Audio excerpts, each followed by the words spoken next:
Rahim. Assalamu alaikum dear students. I am Kashif Shaikh. Chapter number 15 homeostasis में आज हम lecture number 16 में थर्मोरेगुलेशन होम्योस्टेसिस का लास्ट सेगमेंट को डिस्कस करेंगे. अब थर्मोरेगुलेशन लास्ट सेगमेंट क्यों है? क्योंकि इससे पहले हमने होम्योस्टेसिस को डिस्कस किया कि वो बेसिकली 3 सेगमेंट पर मुश्तमिल है. एक ऑस्मोरेगुलेशन, एक एक्सक्रीशन और एक थर्मोरेगुलेशन. तो हम इन दो को पढ़ चुके हैं पहले से. आज हम लास्ट सेगमेंट को पढ़ेंगे जिसको हम एनिमल और प्लांट दोनों में डिस्कस करेंगे. थर्मोरेगुलेशन है क्या बेसिकली? तो आज हमारा टॉपिक प्लांट्स की हद तक है. थर्मोरेगुलेशन प्लांट्स में कैसे होती है? तो पहले डिफाइन करते हैं थर्मोरेगुलेशन को और फिर हम प्लांट्स में थर्मोरेगुलेशन को तफसील के साथ डिस्कस करेंगे. काफ़ी इंपॉर्टेंट लॉन्ग क्वेश्चन है ये. जैसे कि आपने पहले भी पता है, आपको आप पढ़ा हुआ है आपने, थर्मोरेगुलेशन क्या होती है. थर्मो टेम्परेचर को कहते हैं और रेगुलेशन उसको मेंटेनेंस को कहते हैं.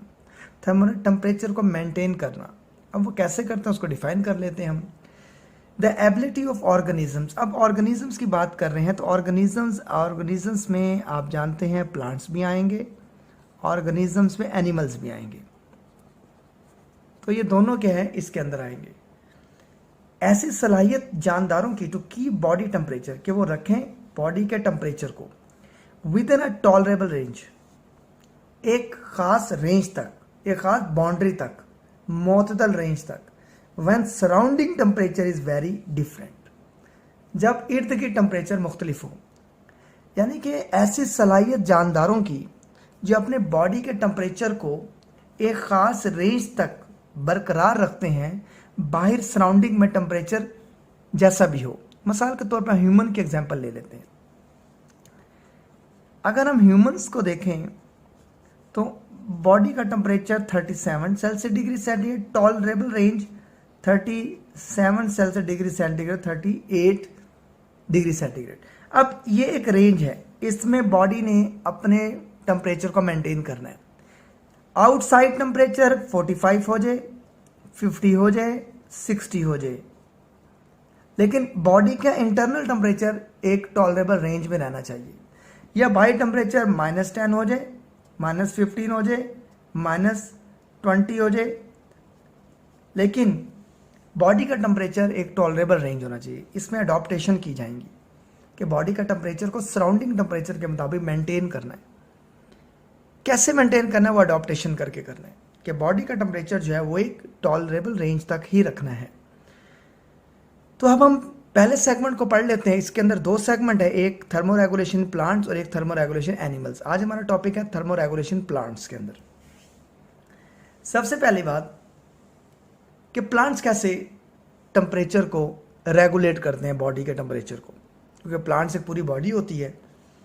सबसे पहले हम जिक्र कर लेते हैं हाई टेम्परेचर को, कि जो प्लांट हाई टेम्परेचर में रहते हैं वो किस किन चीज़ों का सामना करते हैं और वो कौन से एडॉप्टेशन करते हैं. बहुत इंपॉर्टेंट ये लॉन्ग क्वेश्चन भी है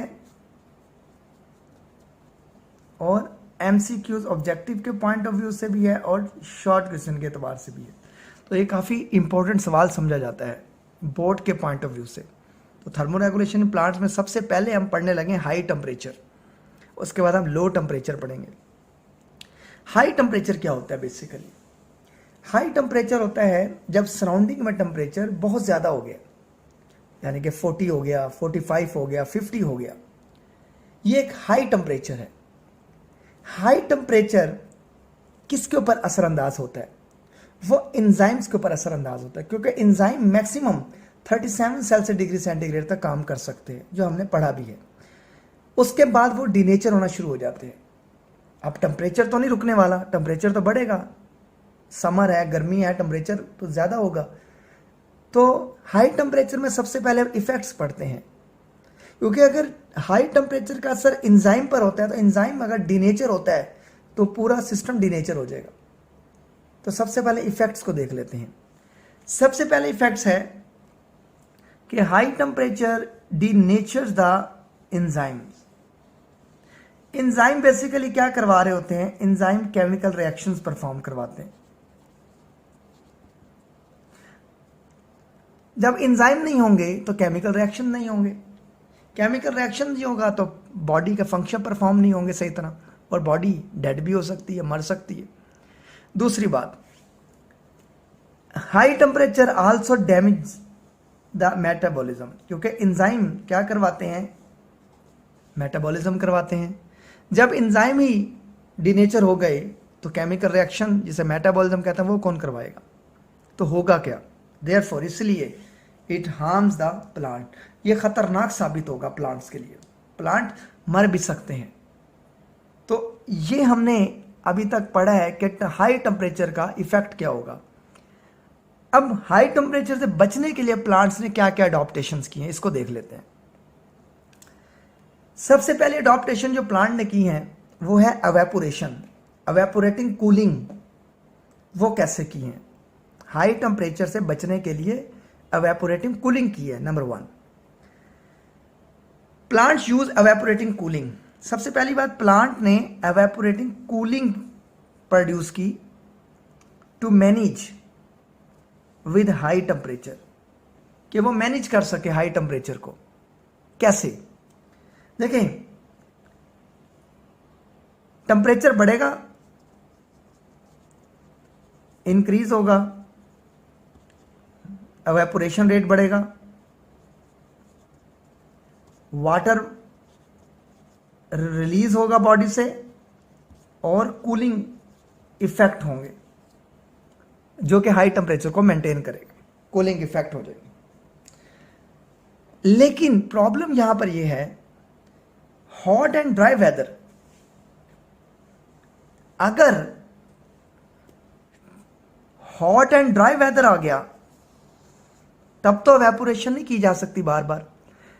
बहुत ज़्यादा लंबे अर्से तक टेम्परेचर गर्म है, ड्राई है, बारिश नहीं हो रही, पानी नहीं है, तो फिर तो एवेपोरेशन नहीं कर सकता प्लांट्स। फिर क्या करेगा, क्योंकि अगर पानी सारा जिस्म से निकल गया फिर तो प्लांट्स डेड हो जाएगा, मर जाएगा। तो हॉट एंड ड्राई वेदर में, हाई टेम्परेचर में have cause water deficiency resulting, तो पानी तो एवेपोरेट होकर बाहर चल जाएगा, इससे तो डेफिशिएंसी हो जाएगी पानी की, पानी तो बॉडी के अंदर बहुत कम रह जाएगा। इसलिए इन्होंने क्या किया, पानी की कमी से बचने के लिए इन्होंने क्लोजिंग ऑफ दिस स्टोमेटा कर ली, स्टोमेटा को क्लोज कर लिया ताकि कम से कम एवेपोरेशन हो सके, पानी कम से कम निकल सके, क्योंकि स्टोमेटा के जरिए ही वाटर बाहर निकलता है। तो उन्होंने स्टोमेटा को क्लोज कर लिया, यानी कि हाई टेम्परेचर में उन्होंने एवेपोरेटिंग कूलिंग के लिए वाटर को बाहर निकाला, प्लांट्स को कूलिंग इफेक्ट आए, हाई टेम्परेचर को बरकरार रखा, उन्होंने मेंटेन किया अपनी बॉडी के लिहाज से। लेकिन हॉट टेम्परेचर लंबे अरसे तक अगर रहेगा और ड्राई वेदर रहेगा तो पानी की तो कमी होती जाएगी। तो पानी की कमी से बचाना है, पानी को कम नहीं होने देना। फिर प्लांट्स क्या करेंगे, फिर plant closing of the stomata कर देंगे। तो ये आपको मैंने एक इंफॉर्मेशन दी। तो पहली अडॉप्टेशन क्या की हाई टेम्परेचर में, एवेपोरेशन कूलिंग या एवेपोरेटिंग कूलिंग की। उसके बाद दूसरी अडॉप्टेशन हीट शॉक प्रोटीन। बहुत इंपॉर्टेंट ये शॉर्ट क्वेश्चन भी है, ये याद रखिएगा, पेपर में अक्सर पूछा भी जाता है, what is heat shock protein. जो मुसलसल टेम्परेचर बढ़ रहा है इसे शॉक कहते हैं। जैसे हम किसी चीज़ को झटका लगाते हैं, आहिस्ता, तेज़, बहुत तेज़, इसी तरह हीट बढ़ रही है। ऐसे जैसे हम देखते हैं कि अप्रैल है, मार्च में थोड़ी सी गर्मी बढ़ी, अप्रैल में और बढ़ी, मई में और बढ़ी, जून में और बढ़ी, जुलाई में और बढ़ी। तो इस तरह टेम्परेचर बढ़ रहा है, टेम्परेचर ऊपर की तरफ जा रहा है, 40, 45, 46 ऐसे जा रहा है। तो इस सिचुएशन में जबकि एंजाइम 37 पे काम करते हों और सराउंडिंग में टेम्परेचर 45, 50 तक जा रहा हो और बॉडी के केमिकल रिएक्शन को मेंटेन करना, एंजाइम ने भी डिनेचर होने से अपने आप को बचाना है, तब क्या करेंगे, तब उन्होंने एक प्रोटीन बना ली जिसका नाम था heat shock protein, thermal stable protein, यानी में थर्मोस्टेबल प्रोटीन भी कहते हैं हम इसको, टेम्परेचर को स्टेबल रखने वाली protein. Most plants have adopted to survive in the heat stress. ज्यादातर प्लांट ने अडॉप्टेशन कर ली है टू सर्वाइव, कि वो रह सकें इन हीट स्ट्रेस, ऐसी जगह पर जहां टेम्परेचर बहुत ज्यादा है, as a plant of the temperate region. अब दुनिया को 3 रीजन्स में डिवाइड कर दिया गया।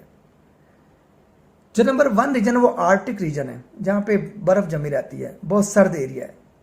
एक है टेम्परेट, मौतदल ठंडा, गर्म, जहां पे टेम्परेचर 40, से अबव जाता है, और एक होता है ट्रॉपिकल जो बहुत ही गर्म इलाके। तो इसलिए वो यहाँ कह रहा है कि heat stress of the plant और टेम्परेट रीजन जहाँ पे टेम्परेचर 40 तक जाता है, 40 से भी ऊपर तक जाता है। तो एंजाइम तो 37 पे काम कर रहे हैं, 40 पर तो वो एंजाइम डैमेज हो जाएंगे। एंजाइम डैमेज होंगे तो केमिकल रिएक्शन डैमेज हो जाएंगे, केमिकल रिएक्शन डैमेज होंगे तो मेटाबॉलिज्म पे असर होगा, मेटाबॉलिज्म पर असर होगा तो पौधे जो होंगे वो अपने अपने फंक्शन को परफॉर्म नहीं कर पाएंगे और डेड हो जाएंगे। अब इससे बचाना है। टेम्परेट रीजन फेस द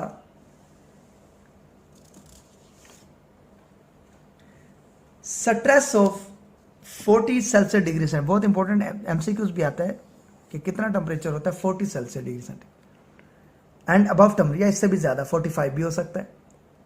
तो एंजाइम की वर्किंग एक टॉलरेबल रेंज तक 37 डिग्री सेंटीग्रेड है। टेम्परेचर इंक्रीज हो रहा है, 40 हो गया, 40 से 55 हो गया, 45 हो गया, 40 से 45 से 50 हो गया, ऐसे यानी कि बढ़ रहा है टेम्परेचर। तो एंजाइम का तो काम नहीं होगा इतने हाई टेम्परेचर में। तो अब क्या किया प्लांट्स ने फिर कि एंजाइम को बचाना है डिनेचर होने से, तबाह होने से, इन इलाकों में जहां पे टेम्परेचर ज्यादा होता है, खास तौर पर टेम्परेट या ट्रॉपिकल एरियाज में। The cells of these plants synthesize large quantity of special protein. Cells ने क्या किया, प्लांट्स के बनाना शुरू कर दी लार्ज क्वांटिटी, बड़ी मिकदार में खास किस्म की प्रोटीन। वो कैसे बनाई? आप सब जानते हैं 60% टू 80% प्रोटीन जो होती है वो सेल मेम्ब्रेन को बनाती है, बाकी 20 to 40 जो है वो लिपिड्स होते हैं। तो इसलिए प्लांट्स ने, जो सेल्स हैं प्लांट के, उन्होंने लार्ज क्वांटिटी में खास प्रोटीन बनाई जिसको कहा गया heat shock protein, high temperature को बर्दाश्त करने वाली protein, thermal stable protein, high temperature को बर्दाश्त करने वाली प्रोटीन बना ली। These protein embrace enzyme. Embrace का मतलब क्या है? अब मिसाल के तौर पर ये एक एंजाइम है, आप ये डायग्राम भी बना सकते हैं। उसके इर्द गिर्द ये प्रोटीन आ गई जिसे कहते हैं हीट शॉक प्रोटीन। इम्ब्रेस का मतलब लिपट जाना, एंजाइम के इर्द गिर्द लिपट गई। अब जो हीट आ रही है वो इसी प्रोटीन के ऊपर पड़ रही है और उतने ही ट्रांसफर होकर अंदर जाएगी हीट जितने की सेल की रिक्वायरमेंट है। तो इसलिए इम्ब्रेस का मतलब होता है लिपट जाना। प्रोटीन एंजाइम के इर्द गिर्द लिपट गई है and other protein that's help to prevent denaturing. इस तरह एंजाइम डीनेचर नहीं होगा, एंजाइम अपना फंक्शन परफॉर्म करेगा प्रॉपरली।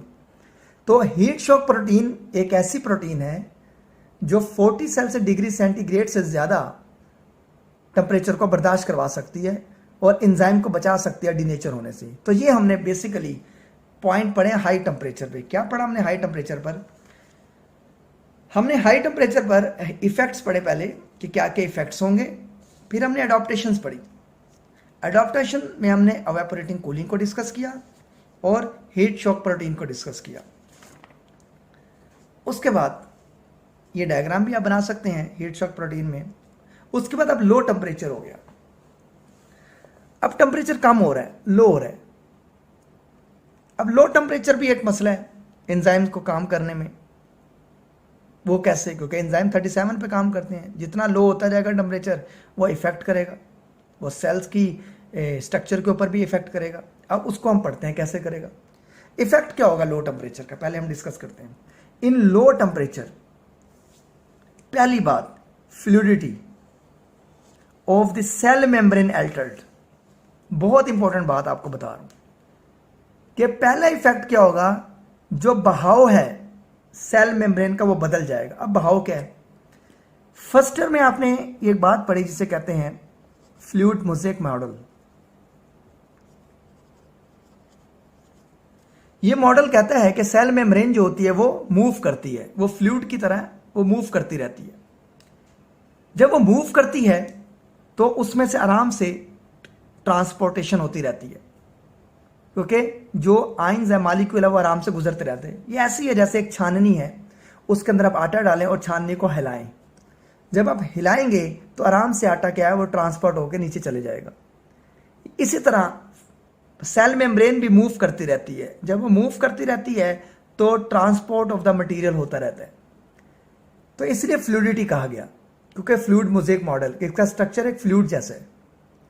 तो जब लो टेम्परेचर होगा तो इसकी फ्लूइडिटी पर असर पड़ेगा, किसकी? सेल मेम्ब्रेन चेंज हो जाएगी। अब चेंज क्या होगा? सेल मेम्ब्रेन दो चीजों पर मुश्तमिल है, एक लिपिड जो कि 20 से 40% मौजूद है, एक प्रोटीन जो 60 से 80% मौजूद है। अब फ्लूइडिटी एल्टर किस जगह पे होगी? वो लिपिड पर होगी, याद रखिएगा, क्योंकि लिपिड कहीं कहीं मौजूद है। जो लिपिड मौजूद है वहां पर क्या होगा? क्रिस्टल फॉर्मेशन हो जाएगी। जब क्रिस्टल फॉर्मेशन होगी तो ट्रांसपोर्ट नहीं होगी चीजें। तो लिखा हुआ है because lipids of the membrane become locked. जो लिपिड है मेम्ब्रेन में वो लॉक्ड हो जाएगा। मैंने आपको समझा दिया fluidity of cell membrane alter कैसे होगी। तो उसमें जो असर फर्क आ रहा है वो लिपिड्स पे आ रहा है। लिपिड्स पे एक्ट करेगी वो। मेम्ब्रेन में लिपिड्स होते हैं और लिपिड्स को लॉक्ड कर देगी।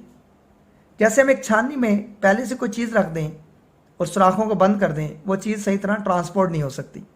इसलिए जब लिपिड वाला हिस्सा जो है वो ब्लॉक हो जाएगा, लॉक्ड हो जाएगा, तो ट्रांसपोर्टेशन तो नहीं होगी। ट्रांसपोर्टेशन अगर आयंस मॉलिक्यूल्स की नहीं होगी तो सेल तो डैमेज हो जाएगा। सेल डैमेज होगा तो प्लांट्स बॉडी जो होगी वो तो डिस्ट्रॉय हो जाएगी, डेड हो जाएगी। Lipids of the membrane become locked into crystalline structure. वहां पे क्रिस्टल फॉर्मेशन हो जाएगी, क्रिस्टल बनना शुरू हो जाएंगे, which affects the transport of the solutes. ये आपको मैंने पहले भी बात समझा दी कि लिपिड्स जो कि मेम्ब्रेन में मौजूद है वो लॉक्ड हो जाएगा, उसके क्रिस्टल बन जाएंगी, और क्रिस्टल बनने से जो ट्रांसपोर्टेशन है, सॉल्यूट साल्ट वगैरह है, आयंस वगैरह है, वो मूव ही नहीं कर पाएंगे। जब वो मूव नहीं कर पाएंगे तो सेल अपना फंक्शन कैसे परफॉर्म करेगा? सेल तो डेड हो जाएंगे, प्लांट डेड हो जाएगा। तो लोअर टेम्परेचर में ये सामना कर रहे हैं मसले का, बचा कैसे जाए इससे, ये देखना है हमने। अडॉप्टेशन क्या की है?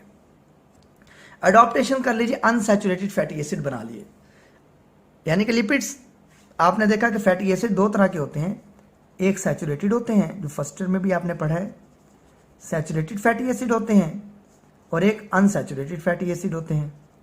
आपको थोड़ी सी रिवीजन भी हो जाएगी, पता भी चल जाएगा। ये आम रूटीन में फैट्स होते हैं और ये आम हालत में ऑयल्स होते हैं। ऑयल्स को हम क्या कहेंगे? हम लिक्विड कहेंगे। तो लिक्विड चीज तो कभी नहीं जमती, क्रिस्टल नहीं बनेगी। तो इन्होंने जो लिपिड के स्ट्रक्चर में चेंज ले आए, इन्होंने क्या किया कि अनसैचुरेटेड फैटी एसिड को बढ़ा लिया, जिन्होंने एज ए ऑयल रिस्पॉन्स का लिक्विड रिस्पॉन्स किया और क्रिस्टल होने से बचाया। वो कैसे बचाया वो पढ़ लेते हैं हम। Plants respond to cold stress by increasing proportion of the unsaturated fatty acid. Plants ने रिस्पॉन्ड किया कोल्ड स्ट्रेस, क्योंकि टेम्परेचर अब नीचे आ रहा है, माइनस की तरफ आ रहा है, तो क्रिस्टल फॉर्मेशन बन जाएगी, लिपिड्स लॉक्ड कर देगा, मेम्ब्रेन में जो लिपिड मौजूद है वो लॉक्ड हो जाएगा, ट्रांसपोर्ट ऑफ द सॉल्यूट नहीं होगी। तब उन्होंने क्या किया? उन्होंने इस लो टेम्परेचर से बचने के लिए बढ़ा दिया अनसैचुरेटेड फैटी एसिड को। अनसैचुरेटेड फैटी एसिड लिक्विड यानी ऑयल्स को बढ़ाना शुरू कर दिया, which help to membrane to maintain structure. जिन्होंने क्या किया? मेम्ब्रेन के स्ट्रक्चर को मेंटेन कर दिया, क्योंकि अगर मेम्ब्रेन का स्ट्रक्चर डैमेज होता है तो ट्रांसपोर्टेशन नहीं होगी। तो यहां पर मेम्ब्रेन के स्ट्रक्चर को डैमेज होने से बचाया है, लिक्विड को एज ए अनसैचुरेटेड फॉर्म में लेकर आए, फैटी एसिड की फॉर्म में, at low temperature by preventing crystal formation, ताकि क्या है? क्रिस्टल फॉर्मेशन हो सके। अनसैचुरेटेड फैटी एसिड में क्रिस्टल फॉर्मेशन नहीं होती, प्लांट्स में तो खास तौर पर। यह आपने फर्स्ट ईयर में बात पढ़ी हुई है। अब देख लें, थोड़ी सी इंफॉर्मेशन लें। This adaptation required time. अब देखें, वो कहते हैं कि ये जो अनसैचुरेटेड फैटी एसिड बना है ना, इसको टाइम चाहिए। टाइम कैसे चाहिए? मिसाल के तौर पर प्लांट्स को पता चल जाता है कि सितंबर आ गया, सितंबर में टेम्परेचर डाउन होना शुरू हो गया, अक्टूबर आ गया, प्लांट्स को पता चल गया टेम्परेचर और कम होना शुरू हो गया, नवंबर आ गया, प्लांट्स को पता चल गया टेम्परेचर और कम हो रहा है, सर्दी बढ़ रही है। दिसंबर आ गया, टेम्परेचर और कम हो रहा है, सर्दी बढ़ रही है। जनवरी आ गया, टेम्परेचर और कम हो रहा है, सर्दी और बढ़ रही है। तो आहिस्ता आहिस्ता ये अडॉप्टेशन की जा रही है। This adaptation require time. Aahista Aahista जैसे जैसे माहौल में टेम्परेचर चेंज होता जाएगा, सर्दी आती जाएगी, वैसे वैसे ये अडॉप्टेशन करके अनसैचुरेटेड फैटी एसिड बनाते जाएंगे। Because of this reason rapid chilling of the plant is more stressful. अब ये बात आपने समझनी है गौर से। इस अडॉप्टेशन को, किस अडॉप्टेशन को, अनसैचुरेटेड, इसको टाइम चाहिए। सितंबर, अक्टूबर, नवंबर, दिसंबर, जनवरी, टेम्परेचर आहिस्ता आहिस्ता ग्रेजुअली कम हो रहा है और ये आहिस्ता आहिस्ता अपने अंदर चेंज लेकर आ रहे हैं और अनसैचुरेटेड फैटी एसिड बना लेंगे। लेकिन अगर एक पौधे को हम फौरन ऐसी जगह पे रख दें जहां पर टेम्परेचर बहुत ज्यादा है, अब ऐसा तो नहीं हो सकता ना कि मुल्तान में आज 3 जुलाई है और टेम्परेचर जो है वो 40 से ऊपर और कल -5 हो जाए। एकदम तो रैपिड चिलिंग तो नहीं हो सकती, आहिस्ता आहिस्ता टेम्परेचर नीचे आएगा। तो इस तरह अगर एक प्लांट को ही हम ऐसे इलाके में ले जाएं, ऐसी जगह पे रख दें जहाँ पे रैपिड चिलिंग है, फिर तो वो उसको बर्दाश्त नहीं कर पाएगा, फिर तो वो अडॉप्टेशन नहीं कर पाएगा, क्योंकि उसने कहा कि अनसैचुरेटेड फैटी एसिड को बनाने के लिए टाइम चाहिए, रिक्वायर्ड टाइम। तो एकदम सर्द इलाके में प्लांट को शिफ्ट कर देना, वो तो प्लांट को मार देगा, डिस्ट्रॉय कर देगा, क्योंकि अडॉप्टेशन को टाइम चाहिए। इज मोर स्ट्रेसफुल है, ये आपके सामने कह रहा है वो, इज मोर स्ट्रेसफुल है, ये तो खत्म कर देगा पौधे को। Then gradual drop in the air temperature, निस्बत इसके कि आहिस्ता आहिस्ता टेम्परेचर कम हो, आहिस्ता आहिस्ता प्लांट अडॉप्टेशन करे। ये बहुत इंपॉर्टेंट बात है, ये समझने वाली बात है। आहिस्ता आहिस्ता टेम्परेचर कम होगा, आहिस्ता आहिस्ता अडॉप्टेशन होती जाएगी और वो unsaturated fatty acid Aahista Aahista बनाता जाएगा और इस तरह क्रिस्टल फॉर्मेशन नहीं होगी। This is the main point of this topic. ये अच्छी तरह आपने पढ़ना है, समझना है।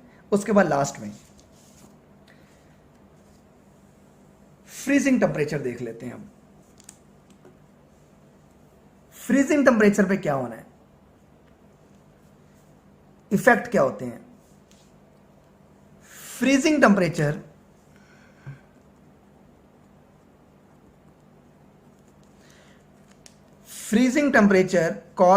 Causes ice crystal formation. देखें, जो प्लांट्स होता है ना, उसकी एक सेल वॉल होती है जिसने उसे कवर किया होता है। ये सेल वॉल है, ये बैरियर के तौर पे काम आती है। इस पे क्रिस्टल फॉर्मेशन बन जाती, क्रिस्टल बन रहे हैं, ये क्रिस्टल इसके ऊपर बनना शुरू हो गए।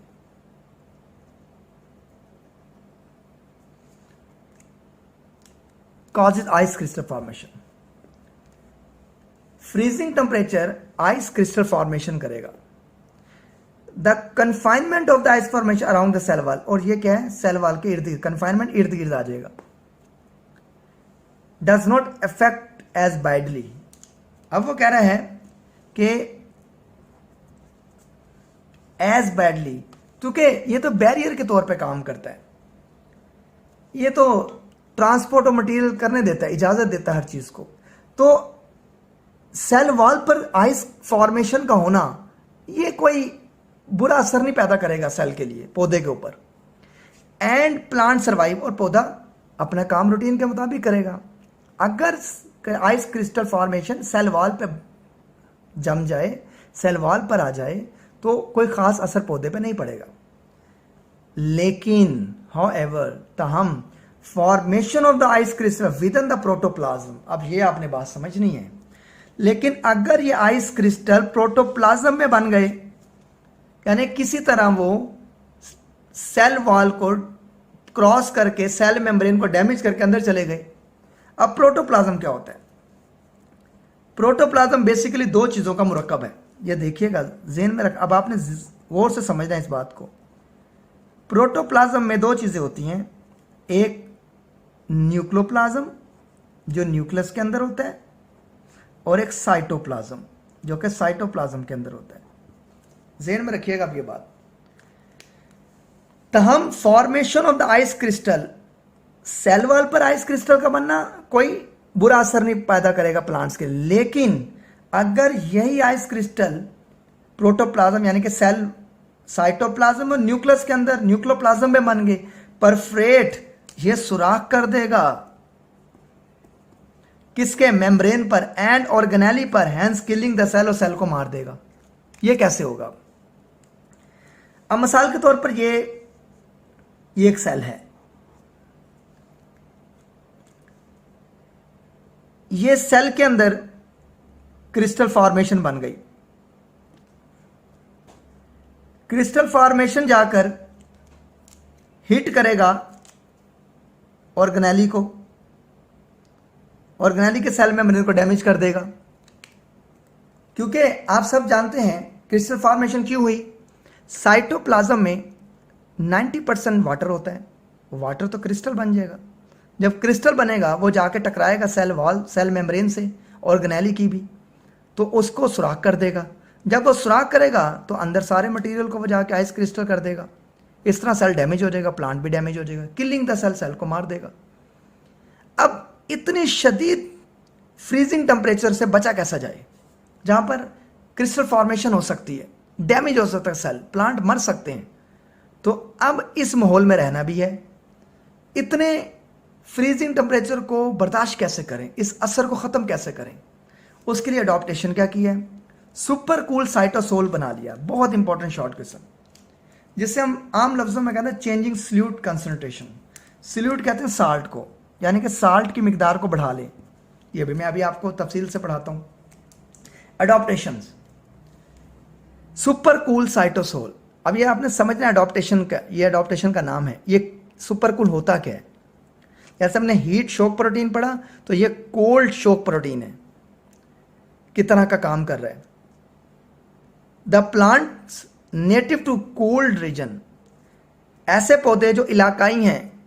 कोल्ड रीजन का मतलब जहां बर्फबारी होती रहती है, ठंडे इलाकों में, फ्रीजिंग टेम्परेचर वाले एरियाज में, सच एज द ओक्स, शाहबलूत का दरख्त, लंबा सा था, बड़ा सारा होता है। मैपल्स का मतलब कुछ मुल्कों में शक्कर का पौधा है, जिससे शक्कर निकलती चीनी भी बनती है। रोसेज आप सब जानते हैं, गुलाब। And other plants have adopted to bring change in the solute composition of the cell. अब इन पौधों ने या इनसे रिलेटेड और पौधे जो इस इलाके में रहते हैं, उन्होंने क्या किया, उन्होंने अडॉप्टेड क्या किया कि क्रिस्टल नहीं बनने देने, अंदर प्रोटोप्लाज्म, साइटोप्लाज्म, न्यूक्लियोप्लाज्म को जमने नहीं देना, सेल को मरने नहीं देना। तो उन्होंने अडॉप्टेड क्या किया, bring change in the solute composition. बहुत इंपॉर्टेंट बात, उन्होंने साल्ट की कंसंट्रेशन बढ़ा दी, which causes cytosol to super cool without ice formation. अब ये पॉइंट को आपने गौर से समझना, लास्ट पॉइंट है, which causes cytosol to super cool without ice formation. तीन बातें मैंने आपको अब समझानी है और ये टॉपिक को खत्म करना है। हाई टेम्परेचर से क्रिस्टल फॉर्मेशन होती है। क्रिस्टल फॉर्मेशन से बचने के लिए जो इलाकाई पौधे हैं, ऑक्स है, मेपल है, रोसेज है, उन्होंने एक अडॉप्टेशन की कि उन्होंने अपने सल्यूट को चेंज कर लिया। सल्यूट की कंपोजिशन क्या है? अब मैं आपको एक बात बताता हूं, जब भी किसी सॉल्वेंट के अंदर साल्ट की मिकदार बढ़ेगी तो क्रिस्टल फॉर्मेशन नहीं होगी। शायद आपने केमिस्ट्री में ही पढ़ा होगा, ये कोलाइडल सॉल्यूशन के अंदर, कोलाइडल प्रॉपर्टीज के अंदर, लोअरिंग ऑफ टेम्परेचर के ऐसा कुछ टॉपिक आपने केमिस्ट्री में पढ़ा होगा। जब सॉल्वेंट के अंदर साल्ट की कंसंट्रेशन आप बढ़ाते जाएंगे तो आप सल्यूट को चेंज करते जाएंगे, बढ़ाते जाएंगे। पहले वो टेम्परेचर -10 सेल्सियस डिग्री सेंटीग्रेड मिसाल के तौर पर वो बर्दाश्त कर पा रहा था, अब वो ज्यादा से करेगा, ज्यादा को भी कर सकता है। क्यों? क्योंकि उन्होंने अपने अंदर सल्यूट को बढ़ा दिया। जब सल्यूट की तादाद बढ़ी, साल्ट की तादाद बढ़ी, विच कॉजेज साइटोसोल सुपर कूल। जो साइटोसोल है जिसके अंदर 90% पानी, ये आपने समझनी है बात, जो साइटोसोल है जिसके अंदर 90% वाटर है, वो सुपर कूल तो हुआ, वो ठंडा यख तो हो गया विदाउट आइस फॉर्मेशन, लेकिन उसके अंदर क्रिस्टल नहीं बनी। ये बात आपने ज़हन में रखनी है। सल्यूट को बढ़ाने से, changing in the solute composition, salt में इजाफा करने से सॉल्वेंट में, साइटोसोल जिसमें 90% वाटर है वो ठंडा यख तो हो जाएगा, सुपर कूल तो हो जाएगा, लेकिन आइस फॉर्मेशन नहीं होगी। अल्दो अगरचा आइस क्रिस्टल में form in the cell wall पे बेशक बन जाए क्रिस्टल, ये मैंने पहले भी बता दिया आपको। आइस क्रिस्टल सेल वॉल पे बन जाए, सेल वॉल क्योंकि बाउंड्री है बाहर वाली, वो बैरियर के तौर पे काम नहीं करता, इसलिए जो चीज़ अंदर आएगी, जो अंदर आके डैमेज करेगी वो असर रखती है। सेल वॉल पे जितनी मर्जी क्रिस्टल बन जाए लेकिन वो अंदर के टेम्परेचर को चेंज नहीं करेगी, अंदर के माहौल को चेंज नहीं करेगी। लेकिन अगर वही क्रिस्टल फॉर्मेशन सेल मेम्ब्रेन को, ऑर्गेनेली के मेम्ब्रेन को डैमेज कर देगी तो वो सारा सेल खत्म हो जाएगा, डैमेज हो जाएगा। इसलिए उन्होंने इससे बचने के लिए क्या किया, साल्ट्स की कंसंट्रेशन बढ़ा दी, जिसने साइटोप्लाज्म में मौजूद 90% वाटर को तो सुपर कूल ठंडा यख कर दिया, लेकिन क्रिस्टल फॉर्मेशन नहीं बनने दी। तो ये हमारी अडॉप्टेशन है किसके, फ्रीजिंग टेम्परेचर पर जो इफेक्ट देखा और उसके बाद हमने अडॉप्टेशन देखी। तो ये हमारा स्टूडेंट एक छोटा सा सवाल है, लॉन्ग क्वेश्चन है, बहुत ही इंपॉर्टेंट ये सवाल अक्सर पेपर में आता है, जिसमें मैंने आपको थर्मो रेगुलेशन स्टार्ट किया, थर्मो रेगुलेशन को डिफाइन किया, थर्मो रेगुलेशन प्लांट्स को पढ़ा, हाई टेम्परेचर पे पढ़ा, उसका इफेक्ट क्या होता है, अडॉप्टेशन क्या किया उन्होंने, उसके बाद मैंने लो टेम्परेचर पढ़ाया, इफेक्ट क्या होता है पौधों के ऊपर और उन्होंने उससे बचने के लिए अडॉप्टेशन क्या की है। उसके बाद लास्ट में मैंने आपको फ्रीजिंग टेम्परेचर पढ़ाया, फ्रीजिंग टेम्परेचर का असर क्या होता है पौधों के ऊपर, उससे बचाव क्या करना है, ये मैंने आपको स्टेप बाय स्टेप तफसील के साथ, हाइडिंग के साथ बता दिया, ताकि अगर आपसे शॉर्ट क्वेश्चन भी पूछा जाए, सुपर कूल साइटोसोल भी पूछा जाए तब भी आप जवाब दे सकें, हीट शॉक प्रोटीन पूछा जाए तब भी आप जवाब दे सकें, लो टेम्परेचर पर क्या अडॉप्टेशन की तब भी आप जवाब दे सकें, हाई टेम्परेचर में पौधों ने क्या अडॉप्टेशन की तब भी आप जवाब दे सकें। यानी कि हर तरह से मैंने आपको ये सवाल एक तरतीब करके बना कर दे दिया और आपको एक एक बात भी समझा दी है।